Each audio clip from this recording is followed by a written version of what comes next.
When brazing steel or brass, or brazing these metals to copper, you must use the appropriate filler metal for those base metals.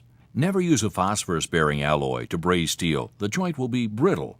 Also, take care when brazing copper-coated steel. If in doubt, use a silver brazing alloy. You'll need to use a chemical flux with these base metals to dissolve oxides and prevent them from reforming during heating. Flux goes through changes during heating, and these changes are a visual clue to when parts are at brazing temperature. At 212 degrees Fahrenheit, the water boils off. At about 600 degrees Fahrenheit, the flux begins to bubble, and at 800 degrees Fahrenheit, it starts to melt and become active. Notice the clear protected area under the flux. At approximately 1100 degrees Fahrenheit, the flux is clear, and we're ready to apply our filler metal.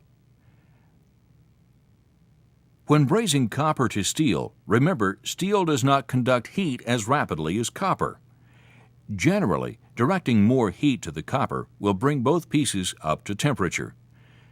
Watch the flux to ensure the parts are getting even heat. As in all brazing jobs, as you add filler metal, watch for it to be pulled into the joint. It's important to remove flux residue from brazed assemblies. After brazing, wipe the joint thoroughly with a wet rag. But in dissimilar metal joints, let the pieces cool prior to cleaning.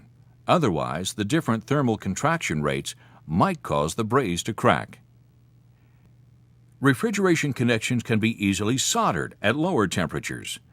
There are many low-temperature fillers that produce joints with excellent strength and ductility and can be used on copper, brass, and steel.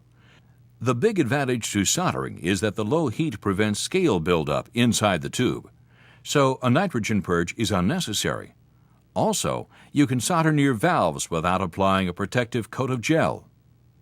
The filler metals used at these lower temperatures require the use of a separate flux material.